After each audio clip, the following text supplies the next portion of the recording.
Whether you're a world-class athlete or a podcaster like me, we all understand the importance of mental and physical well-being and proper recovery for top-notch performance. That's why I'm excited that Unified Healing is sponsoring this podcast. Unified Healing is a new and super innovative global network of wellness centers powered by Energy Enhancement System, or EE System. If you haven't heard of the EE System, you'll want to listen up. This technology promotes wellness, deep relaxation, purification, and rejuvenation. In hundreds of locations across the globe, access to a center is easy and affordable. Interested in experiencing the EE System technology for yourself? Go to unifiedhealing.com/bluewire to learn more and find a center near you. That's unifydhealing.com/bluewire. No material or testimonials on the Unified Healing website are intended to be viewed as medical advice or a substitute for professional medical advice, diagnosis, or treatment. Always seek the advice of your physician or other qualified healthcare provider with any questions you may have regarding a medical condition or treatment and before undertaking a new healthcare regimen, including EE System.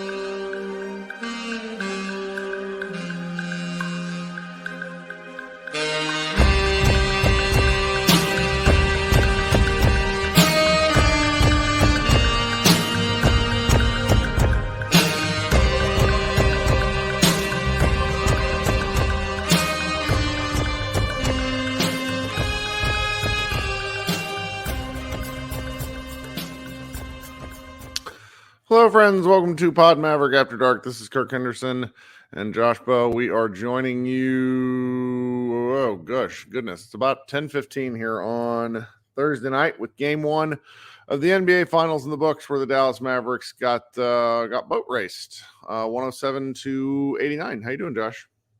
I'm doing okay. You've had a pretty long day. What's your energy levels at? Are you angry? Are you into it? Or are you kind of worn out? I'm curious because we didn't talk a lot during the game. I would say I'm just tired. I mean, you watch a first quarter, and granted, the chat probably doesn't care, but I drove to College Station back today and then went to a kids baseball game and stood out in that 95-degree heat for about an hour before the game. And then wait, you drove to College Station and then did that after that? Oh, yeah. You're super dad. Well, it's fun. It's fun watching the kid play baseball. I just have to share this story because I thought it was very funny. At my son's baseball game tonight, it's machine pitch, and we were playing at a softball, Berkner softball stadium. And the backstop is a lot further back than we're used to playing with. Machine pitch balls kept going by the poor catcher for the other team, and this poor kid wasn't very good at throwing. And 2 or 3 or 4 times he would go and get the ball and then try to throw it to the pitcher, only to beam one of our batter in the back. And I almost watched a pair of parents get into a fight over it because it was this poor kid shouldn't have been playing baseball. Oh, well, things happen. And, in a very similar vein, things happened to the Dallas Mavericks tonight where they were down 37-20 after the first quarter. And with the exception of about a 6-minute run in the third quarter, never really in the game. I mean, this was Salam in the chat says, please, please, please work on 3-point defense and closeouts. And Salam, if you listen to our preview show, that was that first quarter in particular, first half, was essentially what Josh warned about. If you listen to the preview show, you don't really 3-point defense. If everybody can shoot 40 to 42% from 3 on open looks, then you're going to have games where you just get ran off the floor. This is not their 3-point defense is kind of a myth. Because then what happens is if you're over challenging on the 3-point line, you then rush guys to the rim because you're getting blown by. And the Mavericks' entire defensive scheme to get to this point has been daring teams to make 3-pointers. And the Celtics are literally built to make 3-pointers. So this is, there are elements of this game. This is another funny comment. Joe Biden says awful coaching channel is going to have a field day. The Mavericks did make a lot of mistakes. I'm not going to sit here and say that they didn't, but the Celtics also just had some outstanding shot making, and Dallas had whatever the direct opposite was of shot making. Yeah. And I mean, as bad as it was from three, the Celtics finished shooting 38% from three as a team, which is obviously that's a good number, but that's not like oh my God, this is like they're pouring in shots from the heavens. Like we're totally done. Like, like a crazy volcanic night. The thing is, and it's the volume, and that's what's so killer about the Celtics team. Like they shot 42 threes. That was over half their shots. Like they lead the league in 3-point rate. Like Joe Mazzulla and this team, they are the math team. They just trust that the numbers are going to go in their favor because the shot attempts they take, they feel like it's just the most likely outcome is they're going to win the game because of the threes and then the shots that they try to take away on the other end of the floor. Like it's just they also tough. It's just tough. The Celtics had some really once the threes started falling, it also clearly opened up other elements of their offense inside the lane. The second half in particular, once it was after the Mavericks cut that lead all the way to 8, they ran some actions which got some great looks at the basket. Really, really good stuff. Celtics were 15 of 15 in the restricted area. Like that, yeah. And there's, when the Mavericks got it to 8 points, and I'm sitting here wondering, are the Mavericks going to come back and win this thing with Kyrie playing simply I wrote about it, and if any Kyrie fan yells at me, I don't care. That's one of the worst games I've ever seen Kyrie play where he was engaged. He was locked in and playing hard and sucked. That is not something I'm used to seeing from Kyrie. And then the other guy who's been extremely important for the Mavericks, Derek Lively, looked his age for the first time since probably game 3 of the Oklahoma City Thunder series. I mean, he was the bad Josh Green energy. And those two factors where I'm sitting there going, God, if the Mavericks make this a game and one of these two guys figures something out, they're going to win. And then the Celtics went on a gajillion-0 run in the last 4 minutes of the third quarter to basically put the game out of reach. To put it kindly, I'm understanding the Celtics executed very, very well. The Mavericks as a team were really, really bad. And I don't think it's, that first quarter shell shocked them. Okay. But they were not awake. Yeah. Lucas in the chat says they've got to come out with more intensity. I agree. I mean, they played the first 6 minutes of the first quarter pretty well. And then they just, Porzingis comes in the game and it changed completely. And kudos to Porzingis. That's the player that we saw in 2019, 2020. That sort of just execution and shot making. He was isolating smaller players every time. And granted, he's 7'3", so technically everybody's a smaller player. But he got Josh Green on one where he basically put his knee in between Josh Green's legs and moved him out of the way and took a jumper. And my question is what in the hell is 6'4.5" Josh Green doing on Porzingis to begin with? That's the problem the Celtics present is you just see all these matchups and you go, what the hell? Why is this guy guarding that guy? And it's because they always play five players that can shoot high percentage. It's the OKC kind of team, but on steroid, without a Josh Giddey, without a quote unquote Lou Dort, who wasn't a good shooter until this season. So, well, the Mavericks were the Mavericks were so, and we'll probably circle back to all this and why, but the Mavericks were so poor offensively, it was resulting in all these damn cross matches in transition. And the Celtics really pushed in transition in a way that the Mavericks tried to and got shut down repeatedly and kind of embarrassingly, which made them tentative to do so the rest of the series, the rest of the game.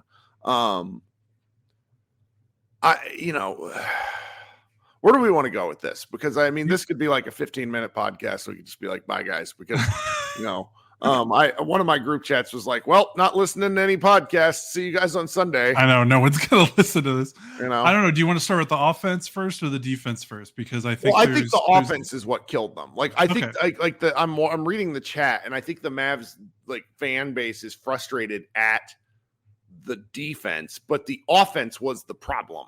Yeah, there was some frustrating moments. There were definitely some things on defense that were troubling. But at the end of the day, Boston's offensive rating for this game was 115, which isn't good, like a good defensive number, but it's also not bad. Like it's about a middling. That's like a middling number. That's about what the Wolves averaged in the regular season for what it's worth. So, and they were like the 17th offense in the regular season. So that was like a middling number. And to hold Boston to that number is actually like you can take that as a win because if you have a good offensive game, it's either close or you at least have a chance, or if you're not outright win. And I thought the big thing for me in this game, and I know people are kind of disagreeing with me on Twitter about it, that's okay, is so Luka makes that step back 3 in the third quarter to cut the lead to 8. When did he make that? He made that with 4:28 left in the third quarter. That was the moment I think everyone just started going, uh-oh, because Luka was having an outstanding scoring game. He was scoring the ball really well. Besides, he couldn't make threes. He was 4 of 12 from 3. 4 free throws. He was, he was really good at the rim. This was one of his best rim games in a long time. He was because they gave it to him. They were like giving it to him, and he nearly he hurt himself attempting to draw a foul on Al Horford, where he like slammed his leg into the stanchion, where he fell real hard. He tripped over Al Horford, and I'm just like, dude, please don't get hurt. Please don't get hurt now trying to do it, because he was really pissy with some of the non-calls that he got. Yeah, it was a tough game for that. It was a tough whistle for them. But also, I thought the Mavericks destroyed Boston on a couple of their rim attempts, and they didn't get called fouls. So I thought it was kind of a weirdly called game where there were very few fouls called overall. I mean, so 16 for the Mavericks, 32 overall.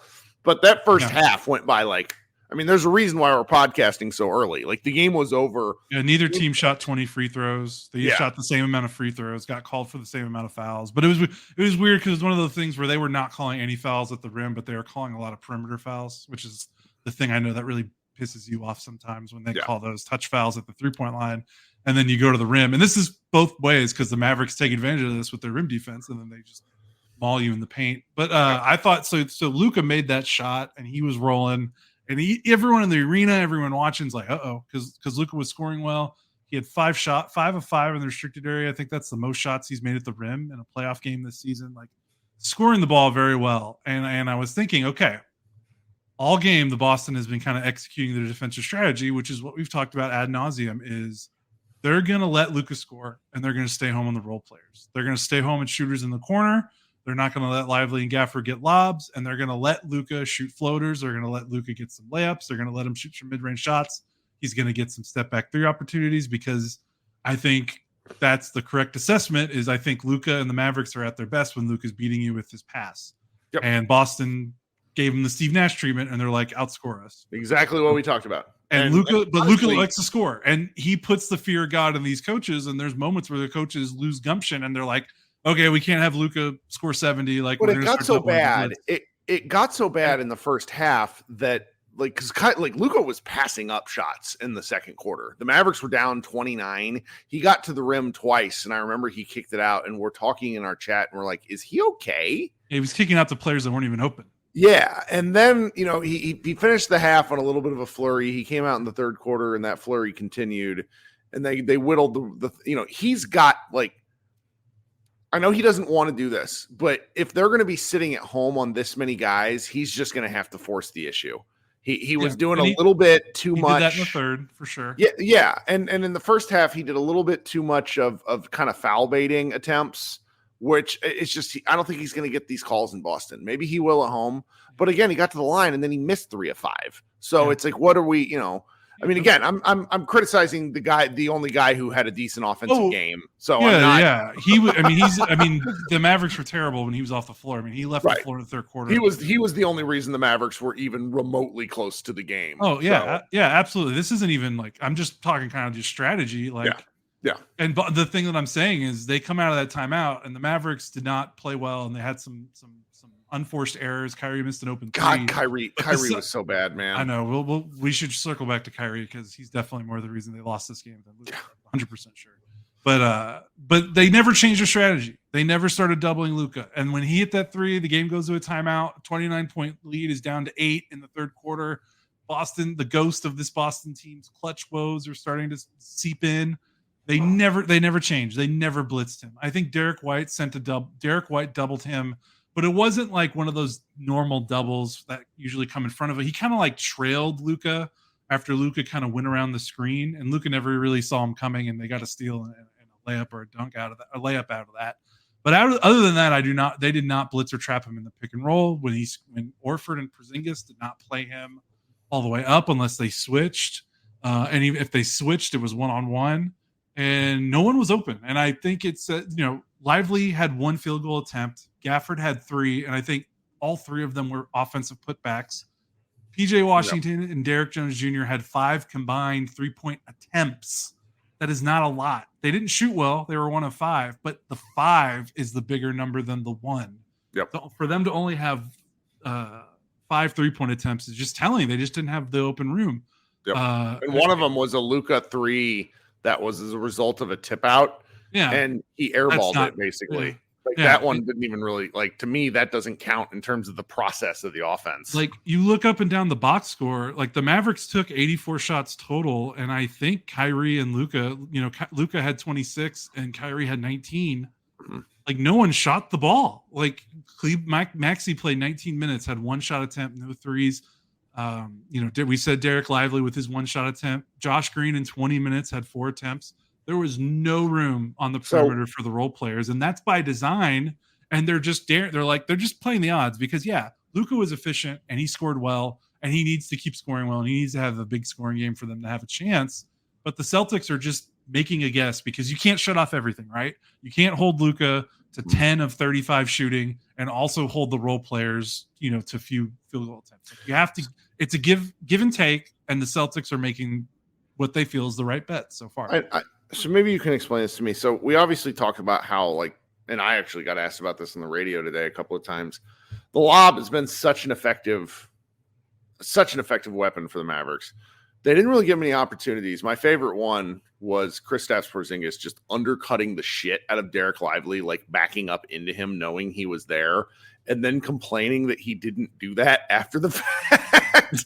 But Lively was moving and trying to get to the basket, and I really felt like I'm trying to think how to describe it. It kind of reminds me of when a wide receiver gets bumped going over the middle, and he was just not there. The timing was all off.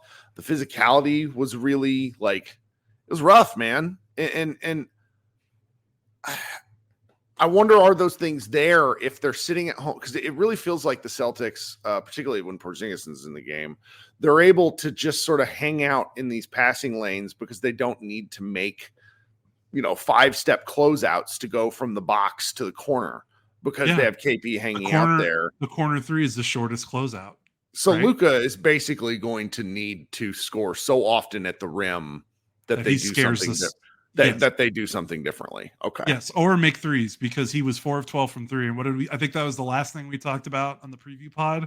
He has to have a 43% mark from 3 for this series. Now, it's one game, so it can even out. But we're just saying, the Mavericks are not it's gonna be difficult for them to beat this team if Luka is 4 of 12 from 3.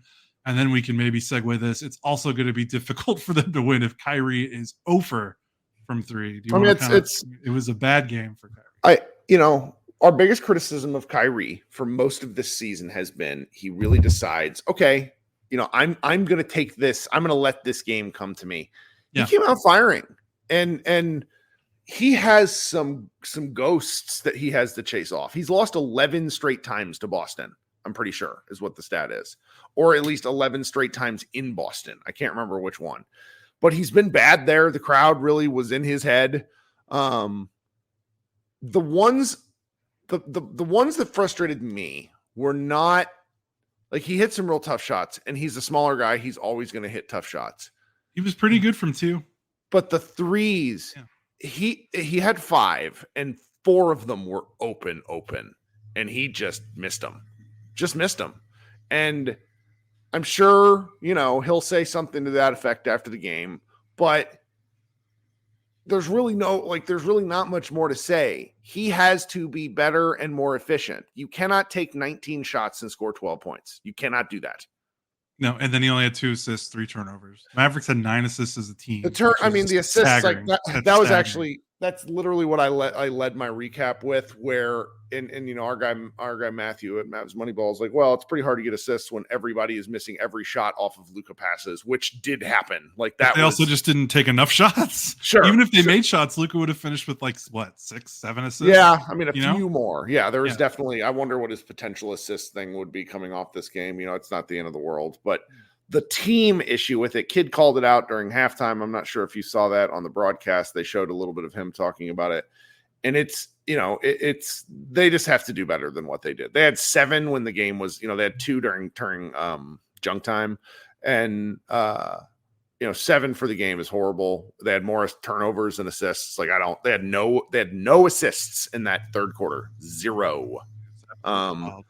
Yeah, that's, I've never really seen that before. I think their season low was 14 or 15. Yeah. No, that's not their season low. I think right. A little bit less than that. But so still, that's crazy. You're out there and so that's a lot of that is Boston defense. I'm not going to sit here and say it's not, but then there's also just guys make shots. Yeah, for sure. But to me, I just keep coming back to the attempts though. Even if they made shots, they just didn't shoot. The role players didn't shoot enough to make it matter. No. Well, that became very clear when they were down 29 and they go they were down. They went to the maxi small ball thing earlier than I thought they would, but when KP wasn't in the game, and then the Mavericks are down 25 and then they're down 30 points. And what's the point of playing small ball if Maxi Kleber's not going to fucking shoot it? Yeah, one shot. Yeah, maybe there's some, defensive versatility. You could switch a little bit easier because the Mavericks did do what you asked when we talk about the defense. They let Lively play on the perimeter and didn't. He was awful. It didn't go well. So they probably went with Maxi so that they felt like they could probably switch better. But yeah, if he's taking 0 threes in 19 minutes, the Celtics are going to start treating him. He wouldn't even. He was doing peak 2022.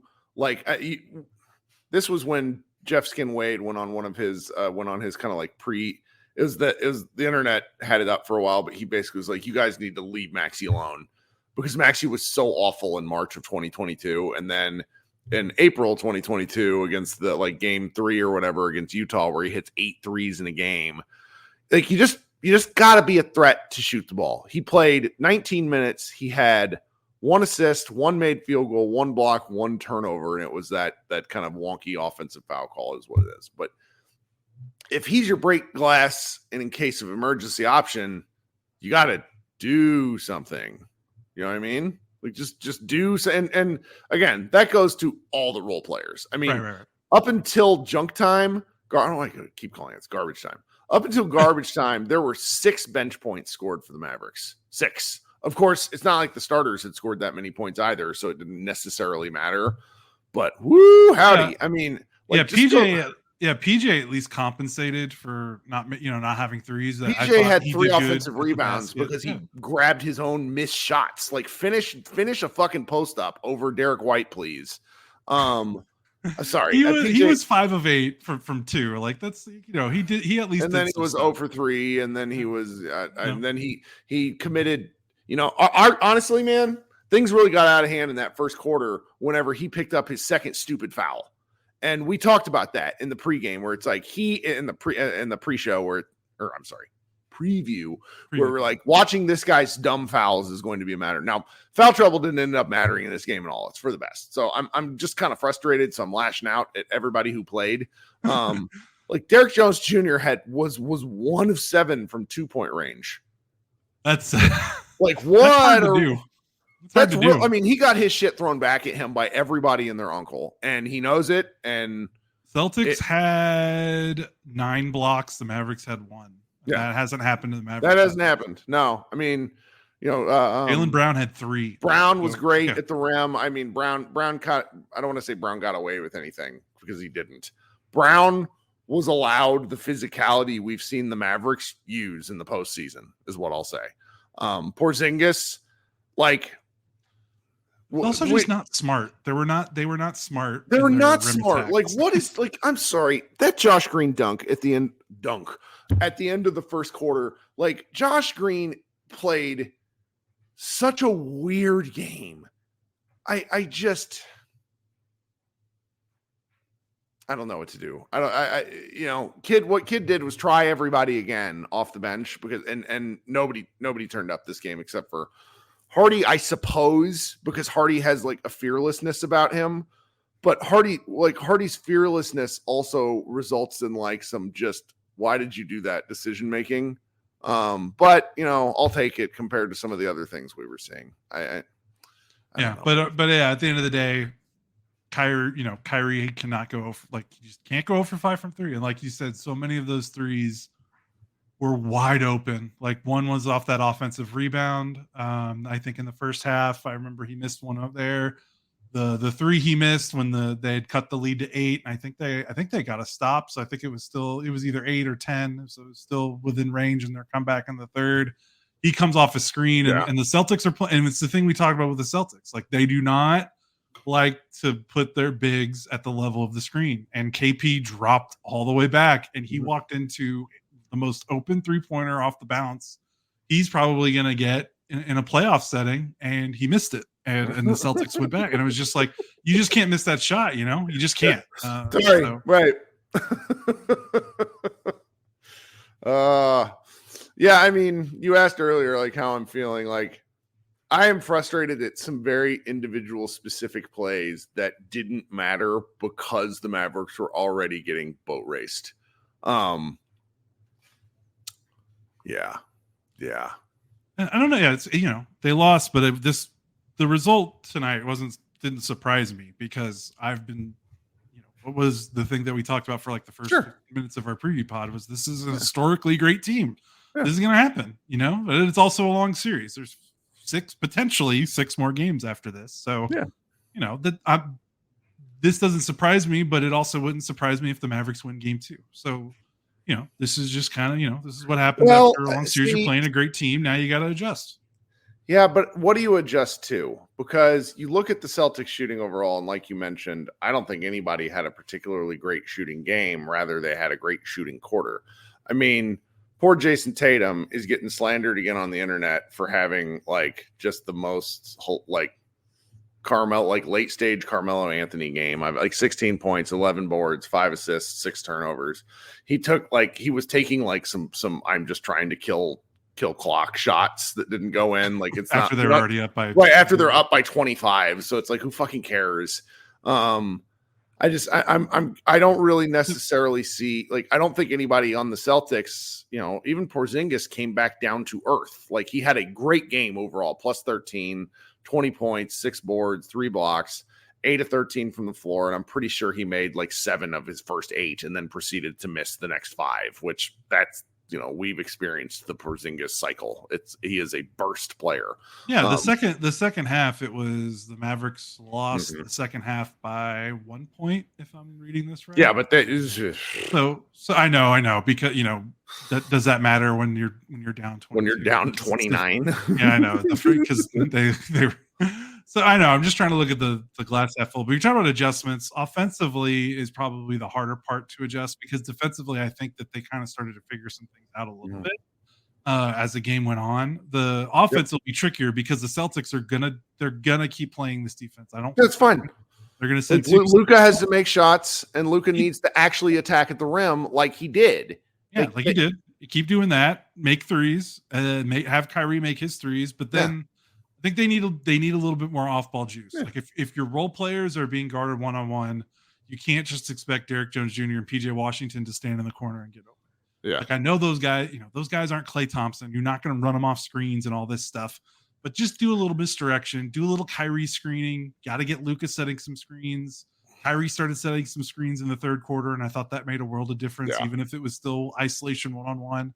Get Kyrie moving off ball a little bit. Like, if Kyrie...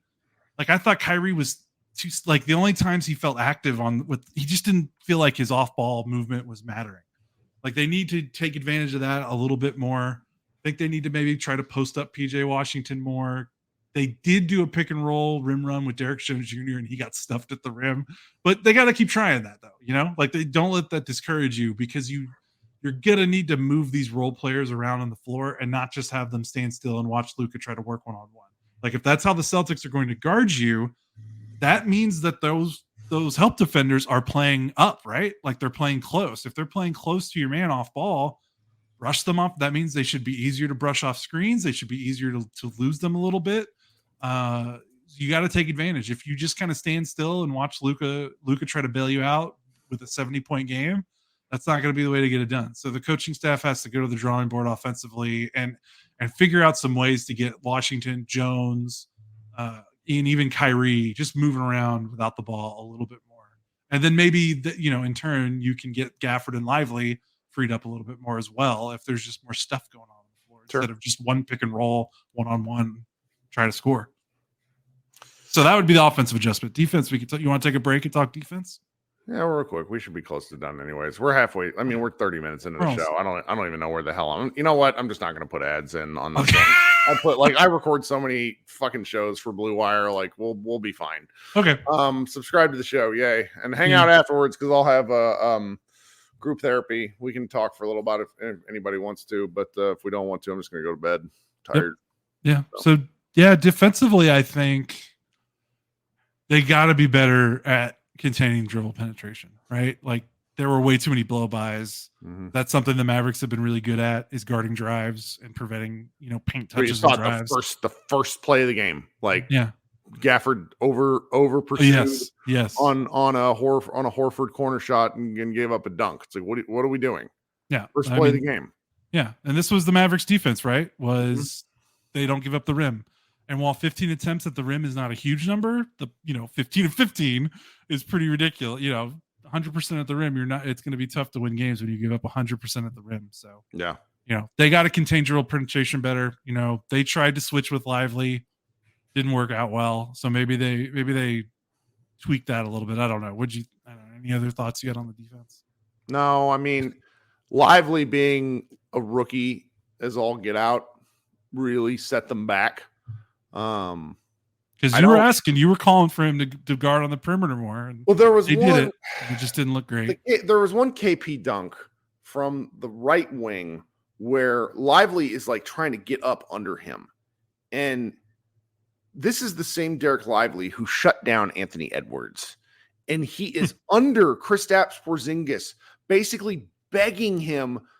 Porzingis loves to go left. Like it used to fucking drive me crazy with the Mavericks where he would have a right-handed lane and he's a right-handed player and he wouldn't go right. He would always go left. Lively, gets up under him and then he takes two hard dribbles, turns the corner on Lively and dunks the life out of the ball. And I'm sitting there watching this going, what are you doing? You have the wingspan to contest without playing. Right. That's the whole point of your 7'7" wingspan. If Kristaps Porzingis drills a jab step 3-pointer on you at that point, that's when you just throw up your hands and you say, okay, good play. Giving up a dunk is much more frustrating to me because he's the guy who guards the rim. Right. And he also gave up a dunk. He was contesting a KP3 and I think he tried to leak out for a cherry pick dunk. And the Mavericks didn't get the offensive rebound. And then do you remember that? And then KP came back. They gave up so many stupid offensive rebounds. That's going to be that's tough. Some of these were like 50-50 balls because they went real far. And like at that point, it's the Celtics shoot so many threes, so many missed threes. That's right. And they're still counting as offensive rebounds. But in my mind, when I look at like a long ball like that, I almost see it as a 50-50 ball that could go either way. And Dallas got the crap kicked out of them on that. Yeah, it was 10-10 on offensive boards, and that's you look at that and you're like, oh well, they didn't get killed, but that's a number the Mavericks need to win handily because Boston is not terrific. Well, and Luka ends up with the most rebounds by far. Well, no, Washington had 8, but he had 3 offensive boards. But a lot of the other Mavericks just didn't do a good job boxing out and rebounding and getting the ball. I mean, the Celtics dominated the boards, but that's in no small part to the fact that the Mavericks missed a ton of shots. Yeah, for sure. I'm looking more offensive boards. Yeah, Lively only one offensive rebound in 18. This is a wild thing. The Celtics only hit 4 more field goals than the Mavericks. Math. Yeah. They play the math game. Now, granted, they hit 9 more threes. So that's really different than, yeah. So, my big takeaway on defense is, sorry. Of course, Amber Alert. Yeah, got it. They're going to hit threes. Like, I wouldn't overreact to the threes because that's just Boston is going to take so many threes. They're going to make threes. Like the fact that they only hit 38%, I think it's almost a number you can live with. You probably can't live with 42 attempts. You probably need to try a little bit better job at limiting the number of attempts. But Boston's so good. Like, I don't know if I would chase the dragon of trying to shut down their 3-point game. I mean, I think they need to do is a better job at these dribble penetration. They shouldn't be giving up 15 of 15 at the rim. And then you go back to, you give up these blow-bys, drive and kick. Like, it just opened up their drive and kick game. Like, they were just like, it never felt like they got stuck, except for maybe that third quarter stretch where I think they got a lot better, being more physical at the point of attack on dribble penetration. But by then it's like, you're down 20, whatever, you have to play a perfect game from there. So if they can start the game with how they play defense in the third quarter, I think that gives them a chance. Sure. I mean, there's little points of momentum in the game that made all the difference. Kirk got a yeah, I know these are great comments. Kirk got a Derek Lively Amber Alert. And Amber Alert would go out for the Mavs missing 3-point shots. That's right. The Amber Alert was for Kyrie Irving. Yeah. Oh, yeah. That's the bigger one. You need the one guy on your team that's been in an NBA Finals to look like he's been there before. You can give your 20-year-old rookie maybe some slack. So, well, and we have been.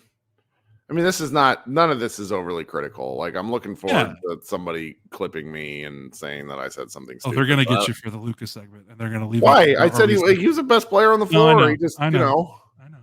I mean, Yeah, that's the one thing I don't know if I can figure out. Can they win the minutes without Luke on the floor? Oh, my God. When he was off the floor, they just got waxed. Yeah. Or maybe not win. Win is probably too strong. You got to hold the keep line. it close. Yeah, Can they do that?